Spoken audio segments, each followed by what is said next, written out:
All right, recording begins. It is October 22nd. This is ESM 105. All right, so here we are in week number 9. As you can see on the syllabus, it is set aside for catching up on previous materials. So we're going to be trying to make some good progress in the week 7 through 8 PowerPoint on biodiversity. On November 2nd, your next quiz is due, so it opens at the end of week 10, open until November 2nd, and that quiz will be covering stuff, the secret life of everyday things, and multiple choice questions from the week 7 through 8 PowerPoint. Cool? And just a reminder that you should be able to look at these quizzes. The final is going to be just online. It's worth 50 points. And it's going to be randomly drawn questions from all of the quizzes that you've taken so far. So best bet for reviewing for that is look at those previous quizzes. You can come to office hours if you're like, oh, I missed this question, why? I can help you out with that. Any questions about that, or just where we are in the semester, or any general course questions? Cool. Stuff's your last book. The remainder of the semester, you don't have an assigned reading, so hey, you can make extra time for your annotated bibliographies. Don't forget that those exist, and don't forget to continue participating in the weekly discussions. If there are no further questions, we will resume the PowerPoint.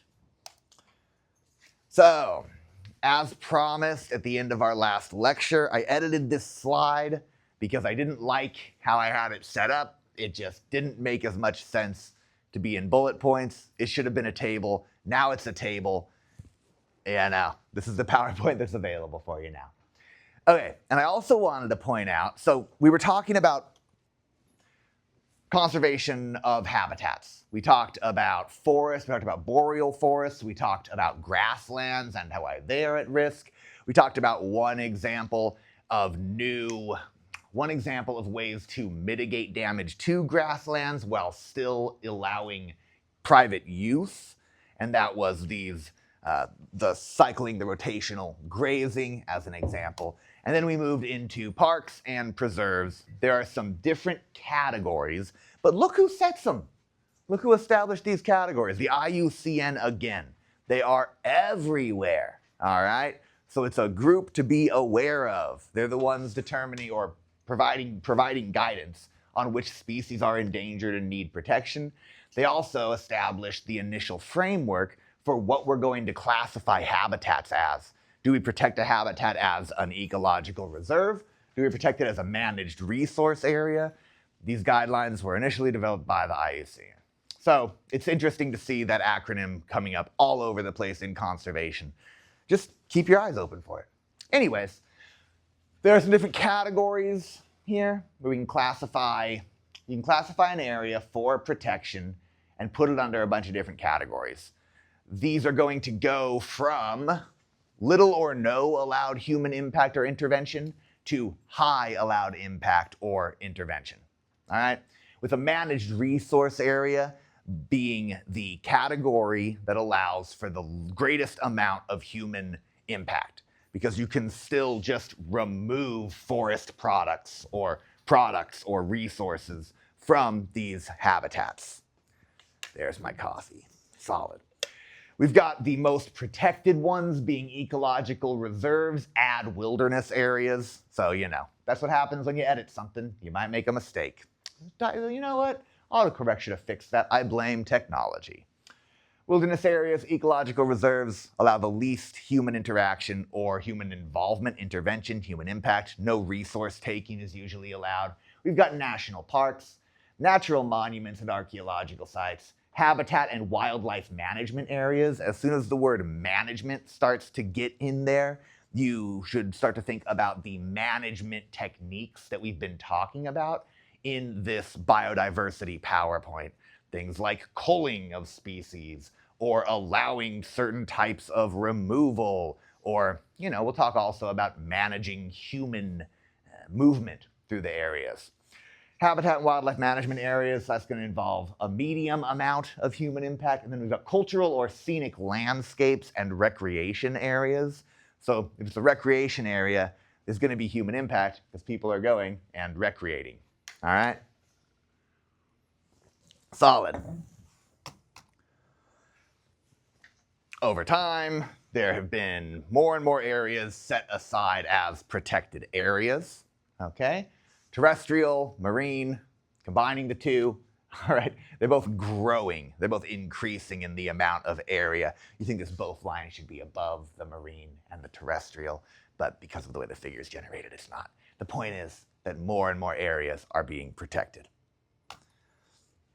Okay, the World Conservation Strategy, developed by the IUCN. 3 objectives that we've got here. They can all be sort of boiled down to maintaining biodiversity, right? Because you're trying to maintain ecological processes. This is going to come up again when we talk ecological economics, which is all built around taking the things that nature provides for us, the services, the ecosystem services that we don't pay for, right? And incorporating them into economic models, all right? You try to assign a dollar value to them and then say, well, if you destroy that, you're gonna have to compensate with this much money. And that's a standard issue argument in ecological economics, all right?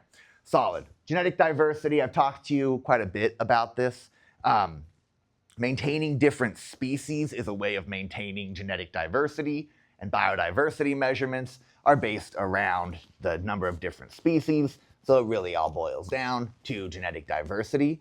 Cultivated plants are also involved in this plan, so it's a very pragmatic choice to focus on plants that are cultivated by humans, that have been selected. They have undergone the process that we call artificial selection, where humans are selecting certain phenotypes, right, of these plants. They've undergone cultivation. So they're different than their natural or older versions. And now they sometimes run into a genetic bottleneck, or they can be so aggressively selected that they're no longer a self-sustaining species and require human intervention to persist. And so improving cultivated plants and improving domestic animals can mean one of 2 things. It can mean making them more resilient, right? Trying to prevent over-selection for purely characteristics that benefit humans. And it can also mean improving them for the benefit of humans, you see? So there's a balancing act there. And then ensuring that utilization of wild species and ecosystems is done in a sustainable way. So that includes setting up these managed resource areas where there can be some oversight of how resources are taken out so that it's done more sustainably. The 3 objectives of the World Conservation Strategy: to conserve the world. All right, marine reserves, terrestrial reserves. Marine reserves also exist and can be overlooked. It's really standard to take a terrestrial approach to understanding conservation areas. When you think of a nature reserve or a nature preserve, for example, I at least usually think of a forest or a national park or something like that.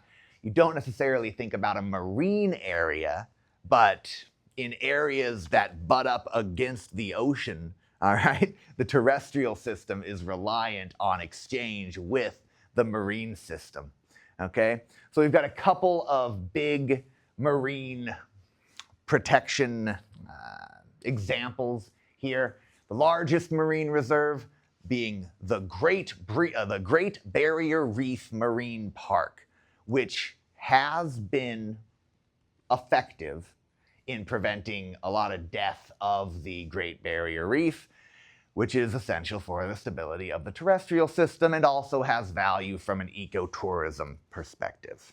All right? So large marine reserves, has to be a lot of area. It's difficult to patrol. There's a lot of fishing that's done in these areas. So in an example right here, this national park in Hawaii, it's pretty darn large, all right? and it's a marine national park setup. It's been adjusted in its size, it's been adjusted in its regulation to allow more fishing since initially being established. Now, it wasn't initially established in 2016, it was established in 2006, but was pretty close. The original park was established as very close to the islands. Then there was a recognition that, oh, we actually need to protect more of the marine system if we really want to keep this sustainable. And in this area, there's actually, I'll show you the Great Marine Barrier Reef example, but there's a lot of zoning done, where different zones are under different degrees of protection. And whenever I say different degrees of protection, or whenever you hear different degrees of protection, what it usually means is how much human impact or human intervention is allowed. So some regions, while this is still a protected area, still allow fishing, but the fishing is more tightly regulated, and you have to show what you have to record what you catch, how much of what you catch. Certain fish aren't allowed, certain size fish aren't allowed, all of these little aspects that are designed to make the area more stable, more resilient, more sustainable. Okay. So here's the example of the Great Barrier Reef Marine Park, all right, by Australia. This is the northeast coast of Australia, right here. And you've got all of these different zones in the marine park. I tried to put this in as a high-res image. It worked.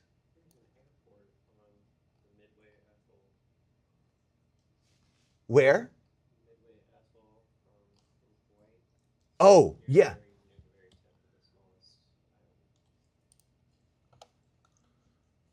Up here? Midway. Here we go. Yeah.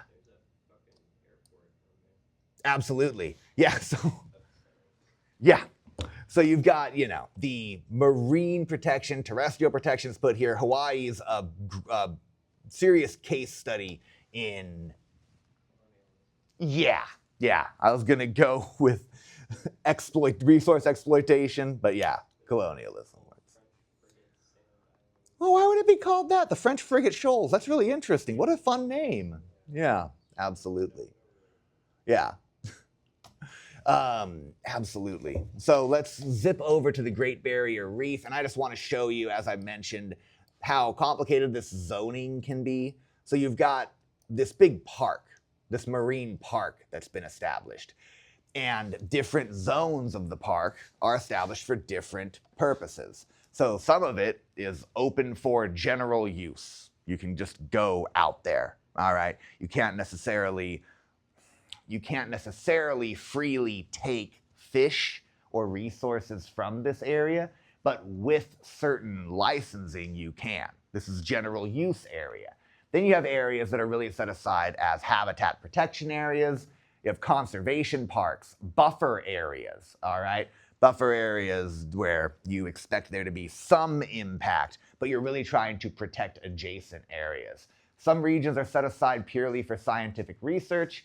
Some areas are set aside as a marine national park area, where that has its own regulation. And then some areas are set aside for preservation, and really, if you're thinking about, this Great Barrier Reef Marine Park jurisdiction or region, you would think that a lot of it would be set aside as a preserve, that, we're not going to use that area. But if you actually look at this map, the actual regions that are set aside as, no human intervention or impact allowed, are incredibly small and scattered throughout the area.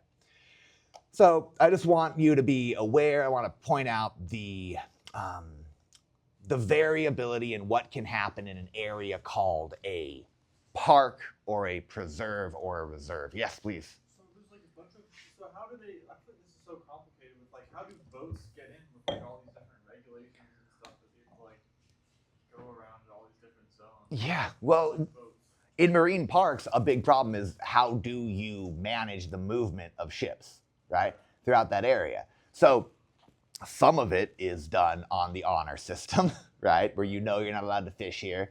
And if you harvest products from here, there are hefty fines products, harvest resources, harvest animals from here. There are hefty fines, but that's exactly the right question, is how do you stop it? Also saying also like cargo and stuff, like Yeah. resources being exported and imported into like all these coastal. Because I see there's a lot of like cities and stuff. Yeah. I'm guessing those are pretty populated, so they must have boats like going in and out all the time. Well, with larger shipments of cargo, it's easier to track those and redirect them and force them to move through either a general use area that's been designated as, okay, this is general use, we're allowing shipping through here, or ship to someplace outside of this region and then transport on the terrestrial side. Yeah. But yeah, no, it's going to be, as usual, it's going to be case by case. There's going to be a ton of different examples of different legal fights that have been fought over, can we ship things through here? What's the economic impact? What do we lose if we no longer allow shipping through here? How much more are things going to cost? Yeah, it's going to be a whole thing. Yes? Also, areas that are known to very little human impact, enforced at all, and if it's enforced, is part of the reason why the association is so small, because I can only assume that they would have limited resources in order to enforce it. So this is absolutely a consideration when they're zoning parks like this, is which areas can we actually classify that we can, which areas we're going to classify them as a preserve can we actually enforce as a preserve? How many resources do we have? You can classify something as a preserve and put up a sign, floating in the ocean, I suppose. Yeah. But, how do you enforce it? And it's going to be case by case, and it's really regular for these things to, over time, lose funding and no longer be enforceable. Yeah. I would assume ideally there would probably be bigger areas. Yeah. Yeah. If impact. Absolutely. If our priority is, hey, we want to help to preserve the Great Barrier Reef, then ideally you reduce human impact on the entire area. But there's so many questions of human interests, like shipping, and then allowing for ecotourism that are going to compete with that. And then fishing, communities that are reliant on the fish, economies that are reliant on the fishing. Yeah. So with all this with all the complication of this system, there has been an increase in coral cover. All right. Though it's probably not as massive as if you've been able to prevent human impact entirely. So this is how you present data to say, oh, well, this zoning is effective. Yeah. Good stuff. That line graph is a bit out of date. They dropped by a huge. They had a big drop. Recently. Yeah. The big bleaching event because temperature rising. Yeah. I remember the temperatures reached a threshold level and everything kind of just died back a little bit. The purpose of this figure is really to show that at this time, the Great Barrier Reef Marine Park seemed to have a positive impact on coral cover. But then, but then there are external factors outside of however you zone this, like climate change, that can impact the entire region, the entire globe. Yeah. Okay. Good deal.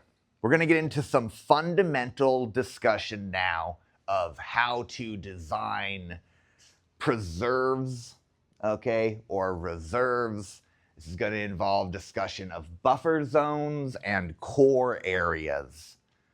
So, usually there will be a core area targeted for preservation. And in this core area, you want minimal human impact. You want the system to naturally regulate itself. But there's this big issue, this standard issue in ecology of edge effects. All right? The edge of any given habitat experiences very different conditions than the core of that habitat. So, let's see, I'll just put something on the board, why not? So if you've got a forest,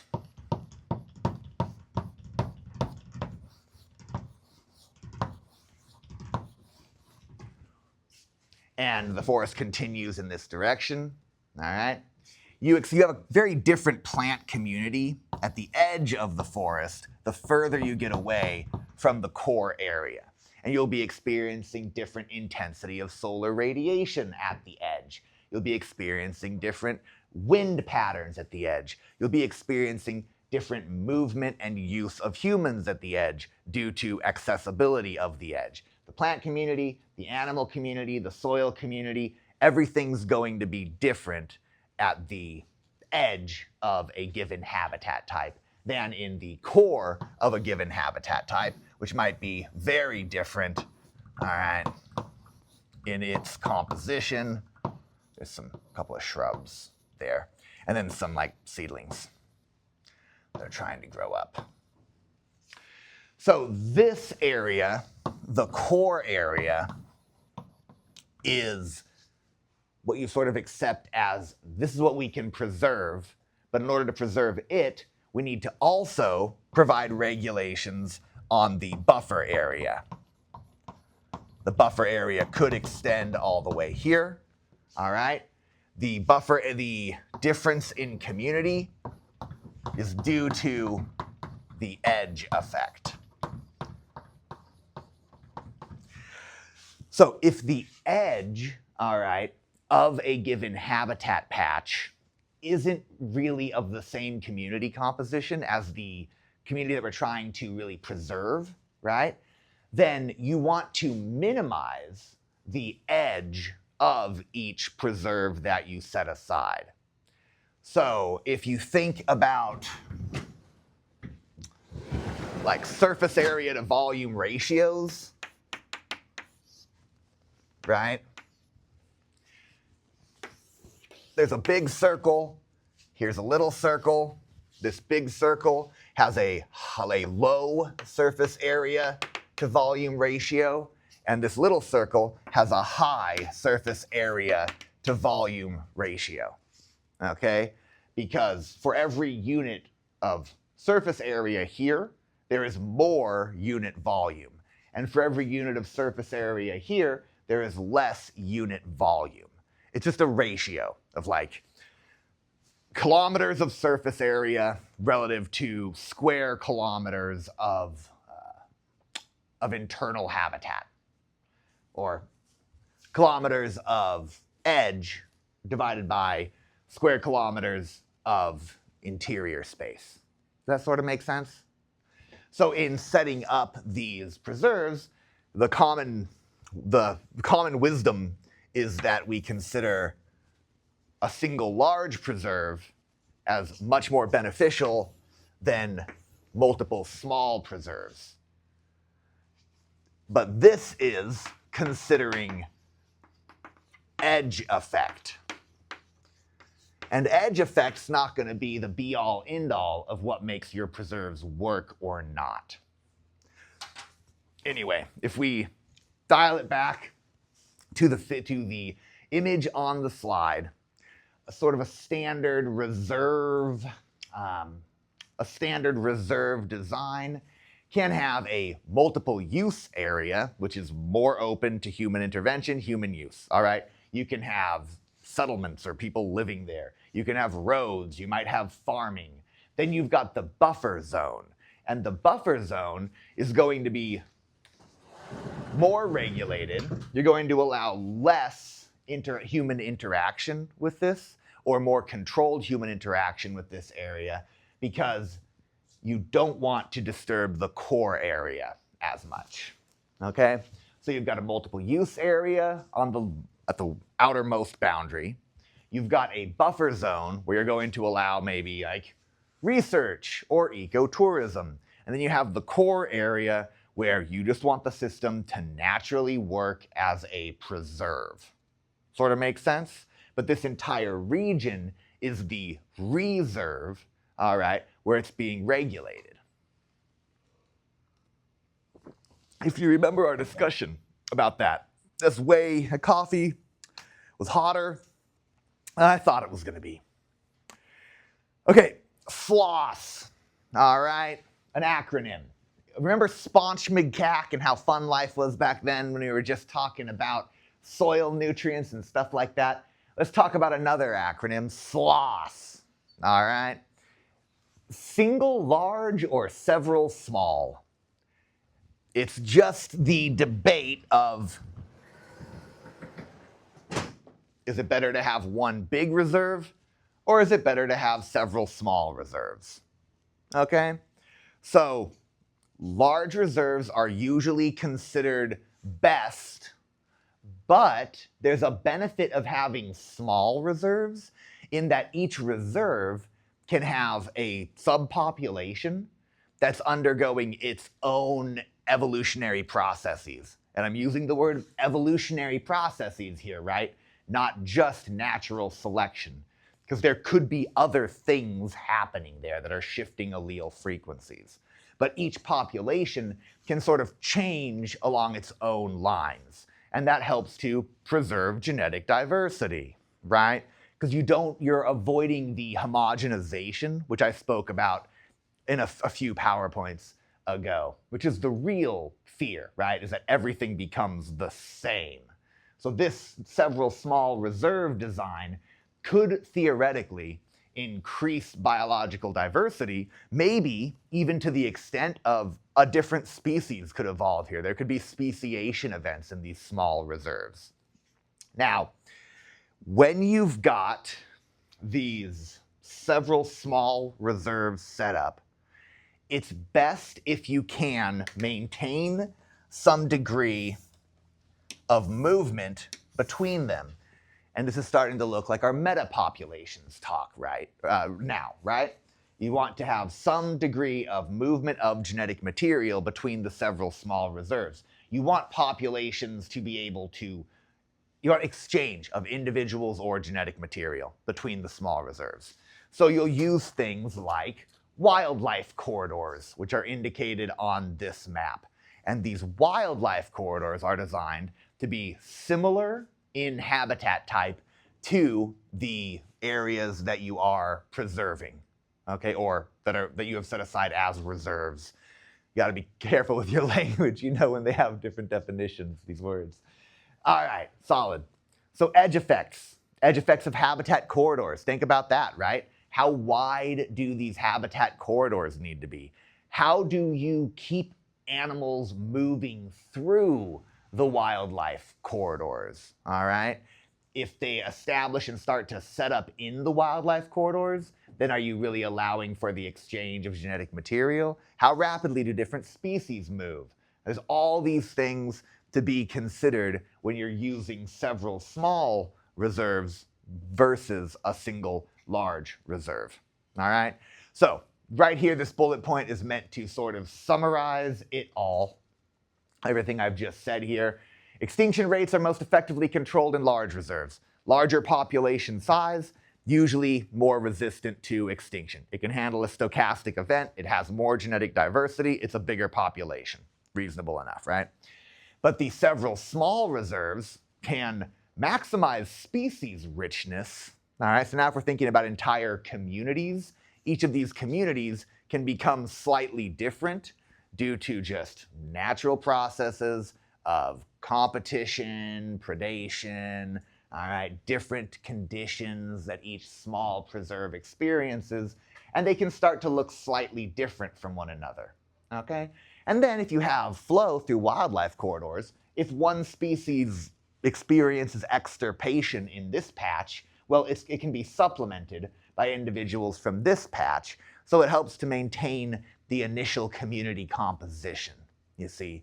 So these are wildlife corridors. In landscape ecology, these fall under the category of linear features of the landscape, a wildlife corridor, as do these rivers. Those also fall under the category of linear features of the landscape, meaning they're more like a line than a circle. Okay? They're more like a line than a patch. Solid. Okay, get ready, because I put an animation in this slide, and I don't do that a lot, so this is going to be pretty wild. I want you to hold on to your seats. All right, let's see if it worked. Whoa! Wild.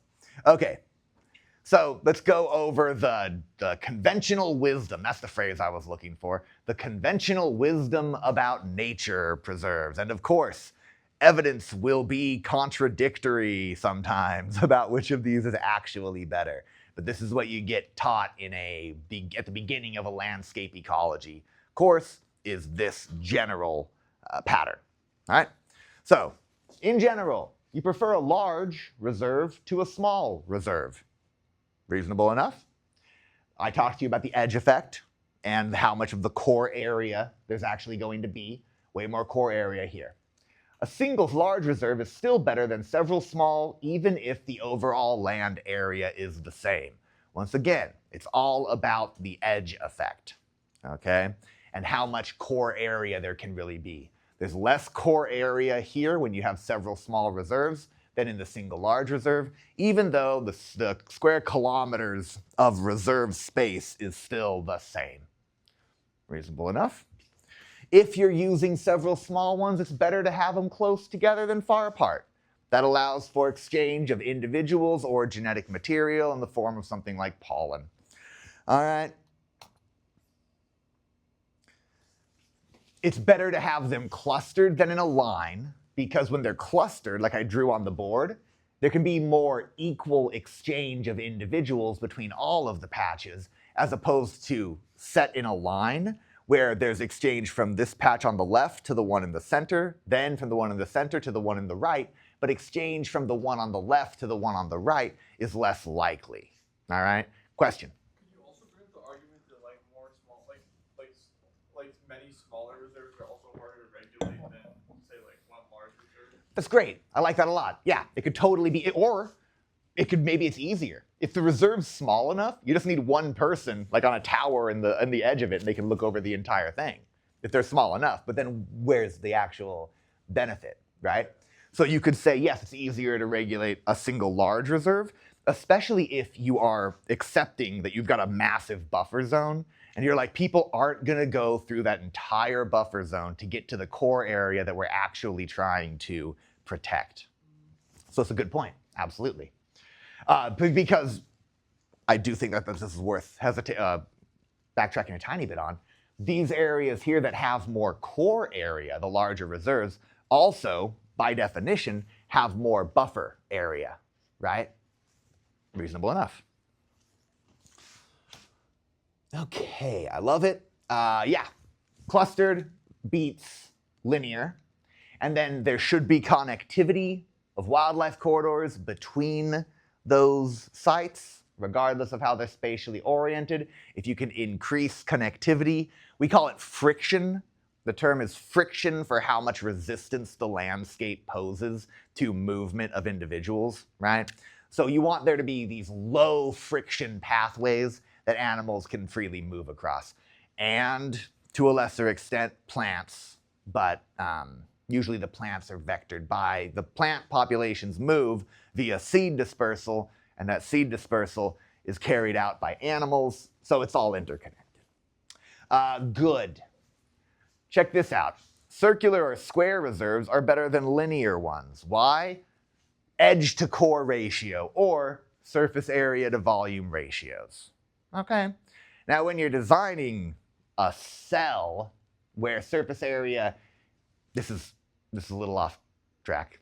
I'm just gonna do it. Why not? It's fun. It's fun. Surface area to volume ratios, it's a huge concept and one that you should understand, because surface area to volume ratios apply in all different fields of physics, biology, biochemistry, all right? This is what we usually refer to as the limiting factor in cell size. Cells can only get so big because if they get too large, they need to exchange things across their surface area, get waste out, get resources in, but they cannot service not all of the volume here. Waste accumulates, resources get depleted in the center, so the cell is too large and it no longer functions effectively, all right?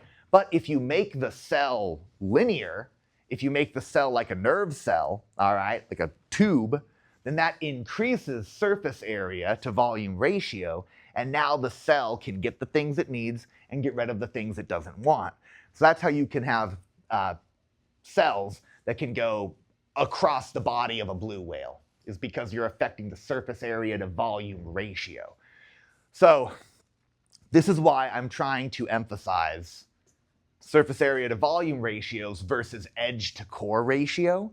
It's the same thing, all right, the same principle, but the real foundational principle is surface area to volume ratios, and you can apply it to more aspects of your understanding. Solid? Cool. And whenever you get something like this that can be applied to so many fields, it's nice to have a firm grasp of it. So I will ask the class, how do we feel about surface area to volume ratios? Are there any questions about them? Solid. Solid. I think that, yeah, I probably went about twice as long on it as I needed to. Cool. So here's some exceptions to the rules. Reasons that these rules do not always hold. Well, if you put these wildlife corridors in, what about the movement of pests and pathogens? All right, parasites, diseases. That's, not great. What if you're trying to preserve a linear feature like a river? Are you going to use the standard, the conventional wisdom that it would be better if there was less edge effect and then widen the river? No. The river might be under protections now, and you might be trying to preserve this river, but don't just apply this catch-all basic principle to every single aspect of the landscape. So those are just two examples of why following the conventional wisdom might get you into trouble. Cool. So if you've got an area that, for example, is under risk of pest or pathogen attack, let's just say, it might be better to cut the wildlife corridors out and just do several small reserves that are more isolated in order to sort of quarantine each subpopulation. Solid? And then carry out translocations if necessary in your management practice. Okay, there's a lot to this one. The sloth thing, it's pretty good. Core habitat, here's another slide talking about it. The area deep in the interior of the habitat has better conditions for specialized species. It's just what you're trying to actually preserve. Okay, habitat fragmentation leads to these small patches of habitat. And now you understand the language of, well, small patch like this, edge effect created immediately. So if you're going to do harvesting, if you're going to be doing removal or destruction of habitat, it can sometimes be better to do it in a massive area than in a patchwork design, as was traditionally done in the state of Oregon. Have you seen the map, the satellite images of Oregon, where you can see the effect of their railroad, the checkerboard pattern? It's pretty wild. You can see it from space, see? Look at that, all throughout the state, because of how the government gave out or sold for very cheap these little patches of land. And those patches of land were held privately, and they could be developed. You can see the boundary of the patches. They laid a grid out on the map, and they said, well, we sell this patch, we keep this one. Sell this one, keep this one. Sell this one, keep this one. Hey, you buy one patch, you get another one for free, but they're not connected. So you're gonna have to buy the patch that connects the two, and that's at full price. All these weird ideas, but you know what it led to? Was some severe habitat fragmentation. Look at this patch right here, for example, at the amount of edge of it. A lot of edge, a lot of edge. So kind of wild to see.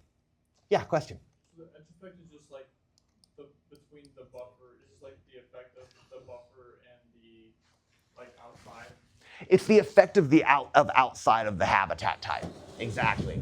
So this is the given habitat type. This buffer area is probably still the given habitat type, but it's experiencing a little bit of the edge effect. And then this area over here is experiencing the edge effect intensively. And so there's no protection by a canopy to allow different species to germinate, right? There's no nesting sites for birds. That changes what seeds get vectored. So this area becomes, this buffer zone can be very, very different from the core area. The buffer zone is buffering from external effects. Okay, so like a farm next to a forest, is that the edge effect? Mm-hmm. Yeah, Yeah, the forest is on the edge of the forest. It is experiencing the edge effect because the farm is a completely different environment type. Okay. Yeah, or habitat type. Habitat type. Things live there, you know. Yeah. Great.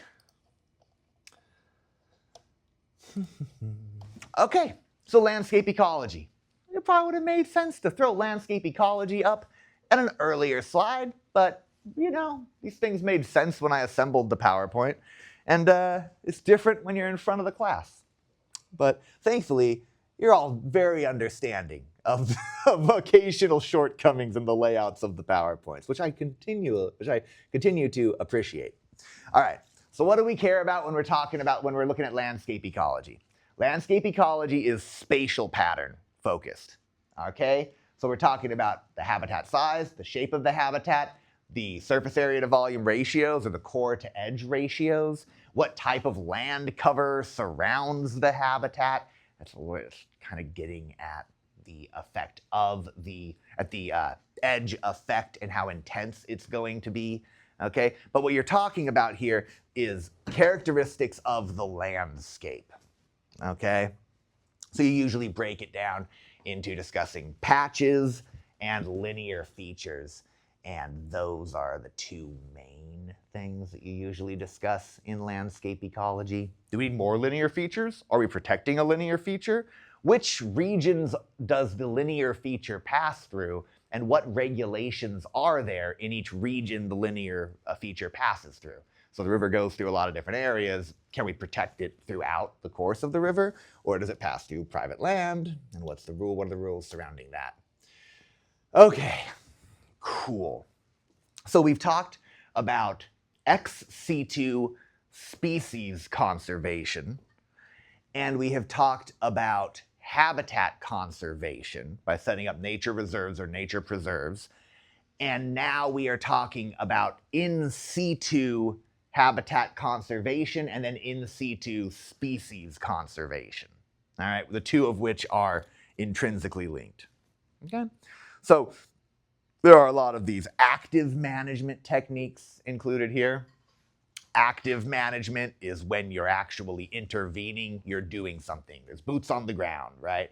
You're actively managing. It's in the name. Passive management would be like, hey, we're stopping people from going in there, but we're not doing anything in that habitat. So these conservation efforts, a lot of those things can just include policies, all right? Laws and policies, creating groups or giving groups the authority to enforce these policies and these laws, working with farmers to develop agri-environment schemes. So you recognize that the farmer owns this land, or another entity, a land holding company owns this land, the farmer leases this land or rents this land or whatever the situation is, and that you try to get them to harvest in a more sustainable way, like rotational grazing or intercropping, something like that. So in habitat management, what can you do? What do you do in habitat management? You can create new habitat. It's pretty difficult, you know. You can maintain existing conditions. If the habitat's already there, it ends up being easier to protect it than reestablish the habitat type there. You can try to improve the habitat condition if it's undergone some degradation, okay? You can try to restore areas to previous habitat types. Difficult as well. Once a habitat has shifted, it's difficult to change the community composition that sort of interacted with abiotic conditions and established the initial habitat type. All right, so let's talk about some examples here. Habitat creation, okay? Micro-scale habitat creation. You build a birdhouse. You've just conducted micro-scale habitat creation, all right? You put a pile of wood in the forest and you put a piece of sheet metal on it and you cover it all up with detritus and put a bunch of dead matter, more detritus inside of it. You just made yourself a little insect hotel, all right? And you've done micro-scale habitat creation. So I've got some fun pictures here of some microscale habitat creation. This is reptile microscale habitat creation, where they paint this piece of material, this corrugated piece of material, which while it looks like sheet metal, is not usually sheet metal. They paint it black so that it gets extra warm, and then you've got a micro habitat for reptiles. All right? This is a nice little insect hotel example where they bored these holes into the wood so insects can put their eggs and then live in there. Yeah. And this one, I forget exactly what it was set up for, but the point is you're creating a very small scale, what we would call a refugium, just a term for a refuge, okay? So a refugium here. Also, these things have an additional benefit of if you know that insects are going to be here and you're trying to figure out what the insect community looks like in a given area, well, you can survey these micro habitats that you create. If you want to know what reptiles live in this area, you make an ideal habitat for reptiles, and then you can just pick that up and be like, oh, which reptiles are here? And now you've just done a survey that didn't require you digging through or disturbing natural habitat. This is micro-scale habitat creation. Mesoscale is in the middle of habitat creation. And this is a mesoscale example, which is what we're going to actually end on, of intentionally scuttling ships, all right, in order to create an artificial reef. So you scuttle the ship, you sink it, and then you just let nature take its course. Maybe you go and you adjust the surface. Hopefully you drain things like the fuel out of it and protect it and to take care of that issue. But you sink the ship, and then it provides a new structure which would have originally been provided by a massive reef, but that reef is gone, so you replace it with a dead ship. So we'll come back on Friday, and we will easily wrap up our week 7 through 8 PowerPoint, because yeah, we've only got like 15, 16 slides to go.